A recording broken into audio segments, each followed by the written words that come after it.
નમસ્કાર મિત્રો, સ્વાગત છે આપ સૌનું ગુજરાત ટુડે ન્યૂઝમાં। ચાલો નજર કરીએ ગુજરાતના બધા 34 જિલ્લાની નાની મોટી ખબર પર। પરંતુ તેના પહેલા તમે આ વિડિયો કયા જિલ્લા કે ગામ, શહેર, મોહલ્લામાંથી જોઈ રહ્યા છો અમને કોમેન્ટ કરીને જરૂર જણાવો, જેથી અમે તમારા ગામ, શહેર, મોહલ્લાની ખબર તમને સૌથી પહેલા પહોંચાડી શકીએ। ખબરોની શરૂઆત કરતા પહેલા એક રિક્વેસ્ટ છે કે તમે આ વિડિયોને લાઈક કરી દો, કારણ કે જ્યારે તમે વિડિયો લાઈક કરો છો ત્યારે જ યુટ્યુબ અને લોકોને આ વિડિયો બતાવે છે। તેથી અમારા માટે તમારો એક લાઈક ખૂબ જ જરૂરી છે। કેન્દ્રીય કેબિનેટે ગુજરાતના વાડીનારમાં એક અત્યાધુનિક જહાજ મરામત સુવિધા વિકસાવવા માટે મંજૂરી આપી દીધી છે। આ પ્રોજેક્ટને દીનદયાલ પોર્ટ ઓથોરિટી અને કોચિન શિપયાર્ડ લિમિટેડ દ્વારા સંયુક્ત રૂપે 1517 કરોડ રૂપિયાના રોકાણથી અમલમાં મૂકવામાં આવશે। આ સુવિધા મુન્દ્રા અને કાંડલા જેવા મુખ્ય બંદરોની નજીક હોવાના કારણે મોટા વાણિજ્યિક અને વિદેશી જહાજો માટે અત્યંત મહત્વપૂર્ણ સાબિત થશે। ગુજરાત સરકારે રાજ્યમાં સેમિકન્ડક્ટર ઉત્પાદનને પ્રોત્સાહન આપવા માટે 2 નવી એકમોને મંજૂરી આપી છે, જેમાં અંદાજે 3936 કરોડ રૂપિયાનું સંયુક્ત રોકાણ કરવામાં આવશે। આ પ્રોજેક્ટથી આ વિસ્તારમાં અંદાજે 2230 કુશળ વ્યાવસાયિકો માટે રોજગારીના નવા અવસરો ઊભા થવાની આશા છે। આ પગલું ગુજરાતને દેશના ચિપ ઉત્પાદન હબ તરીકે સ્થાપિત કરવાની દિશામાં મહત્વપૂર્ણ માનવામાં આવી રહ્યું છે।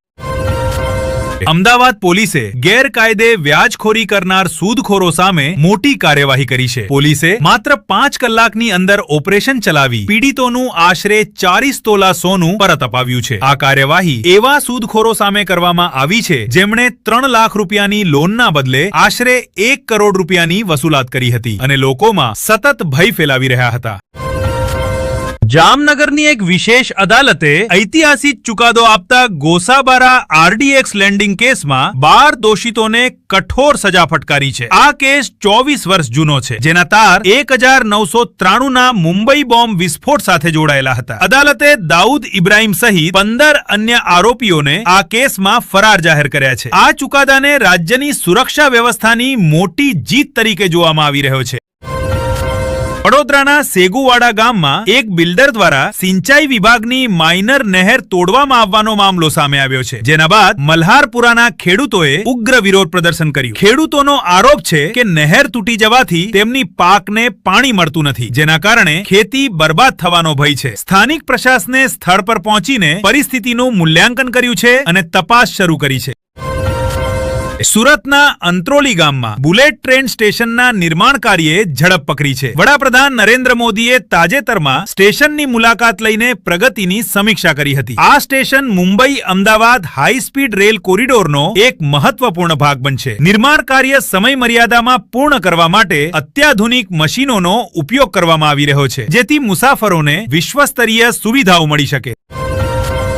રાજકોટના આજી ડેમમાં એક જ પરિવારના 4 સભ્યો ડૂબી જવાની દુઃખદ ઘટના સામે આવી છે। બચાવ અભિયાન દરમિયાન પિતા અને પુત્ર સહિત 3 લોકોના મૃતદેહ મળી આવ્યા છે, જ્યારે ચોથા વ્યક્તિની શોધ ચાલુ છે। આ અકસ્માત ત્યારે થયો જ્યારે પરિવાર પિકનિક મનાવવા ડેમના કિનારે ગયો હતો અને પગ લપસતા ઊંડા પાણીમાં પડી ગયો હતો। અમદાવાદના ખોખરા વિસ્તારમાં આવેલી 7th ડે સ્કૂલ સામે વાલીઓએ પોતાની નારાજગી વ્યક્ત કરી છે। વાલી સંઘર્ષ સમિતિના બેનર હેઠળ શાળાની સામે વિરોધ પ્રદર્શન કરવામાં આવ્યું અને શાળા પ્રશાસનના વલણ સામે રજૂઆત કરવામાં આવી। સમિતિનો આરોપ છે કે શાળા પ્રશાસક વાલીઓને ગેરમાર્ગે દોરી રહ્યા છે અને કાનૂની લડાઈ અંગે પણ યોગ્ય માહિતી આપવામાં આવી રહી નથી।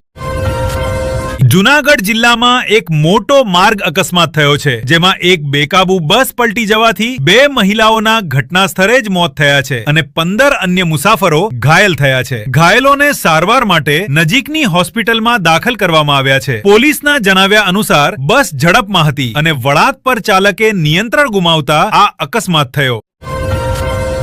મહારાજા સયાજીરાવ યુનિવર્સિટી MSU વડોદરાએ તેના અભ્યાસક્રમમાં મોદી તત્વ અને RSSનો ઇતિહાસ સામેલ કરવાનો નિર્ણય કર્યો છે। યુનિવર્સિટી પ્રશાસને આ નવો કોર્સ શૈક્ષણિક સત્ર 2026 થી 27 થી અમલમાં મૂકવાની યોજના બનાવી છે। વિદ્યાર્થીઓને દેશના રાજકીય અને સામાજિક ઇતિહાસના વિવિધ પાસાઓથી પરિચિત કરવા માટે આ પગલું લેવામાં આવ્યું છે, જેને લઈને શિક્ષણ જગતમાં ચર્ચા શરૂ થઈ છે।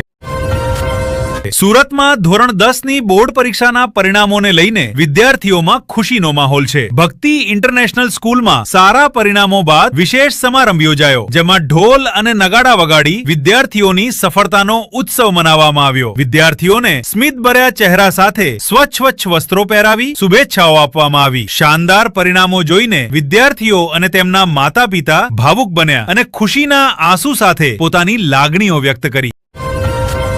અમદાવાદમાં ભારે ગરમી અને લૂ હીટ સ્ટ્રોકના વધતા કેસોને ધ્યાનમાં લઈને આરોગ્ય વિભાગે એલર્ટ જાહેર કર્યું છે. શહેરની હોસ્પિટલોમાં હીટ વોર્ડ આરક્ષિત કરવામાં આવ્યા છે અને લોકોને બપોરના સમયે બહાર ન નીકળવાની સલાહ આપવામાં આવી છે. હવામાન વિભાગે સંકેત આપ્યો છે કે આવતા કેટલાક દિવસો સુધી તાપમાન 45 ડિગ્રી સેલ્સિયસની આસપાસ રહી શકે છે.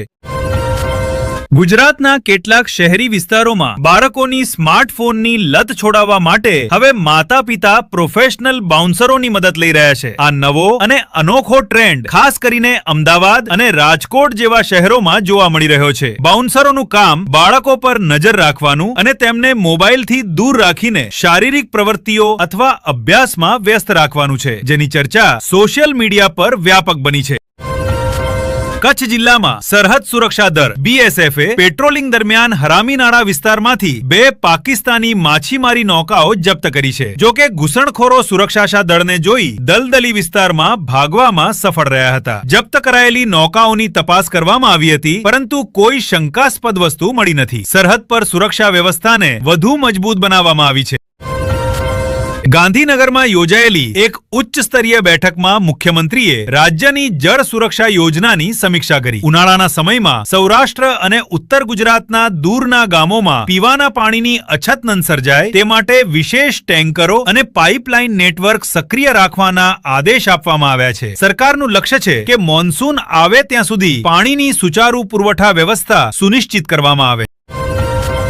ભાવનગરના અલંગ જહાજ તોડફોડ યાર્ડમાં સુરક્ષા નિયમોના ઉલ્લંઘન બદલ ગુજરાત પ્રદૂષણ નિયંત્રણ બોર્ડે 3 એકમોને નોટિસ પાઠવી છે. નિરીક્ષણ દરમિયાન જાણવા મળ્યું કે જજુના જહાજો કાપતી વખતે પર્યાવરણીય ધોરણોનું પાલન કરવામાં આવતું નહોતું. બોર્ડે આ એકમોને ભારે દંડ ફટકારવાની અને સુધારો ન થાય તો લાયસન્સ રદ કરવાની ચેતવણી આપી છે. મોરબીના સિરામિક ઉદ્યોગમાં કુદરતી ગેસની કિંમતોમાં થયેલા વધારા સામે ફેક્ટરી માલિકોએ પ્રતિકાત્મક હડતાલની ચેતવણી આપી છે. ઉદ્યોગપતિઓનું કહેવું છે કે ગેસના ભાવ વધવાથી ઉત્પાદન ખર્ચમાં ભારે વધારો થયો છે, જેના કારણે આંતરરાષ્ટ્રીય બજારમાં સ્પર્ધા કરવી મુશ્કેલ બની છે. તેમણે સરકાર પાસે સબસિડી અથવા કરમાં છૂટની માંગ કરી છે. અમદાવાદ મેટ્રો રેલ પ્રોજેક્ટના બીજા તબક્કાનું કામ ઝડપથી ચાલી રહ્યું છે. આજે અધિકારીઓએ કોબા અને સાબરમતી વચ્ચે ટ્રેક બિછાવવાના કામનું નિરીક્ષણ કર્યું. આશા વ્યક્ત કરવામાં આવી રહી છે કે આગામી કેટલાક મહિનાઓમાં આ રૂટ પર ટ્રાયલ રન શરૂ થઈ શકે છે. આથી ગાંધીનગર અને અમદાવાદ વચ્ચે રોજ મુસાફરી કરનારા લાખો લોકોને મોટી રાહત મળશે.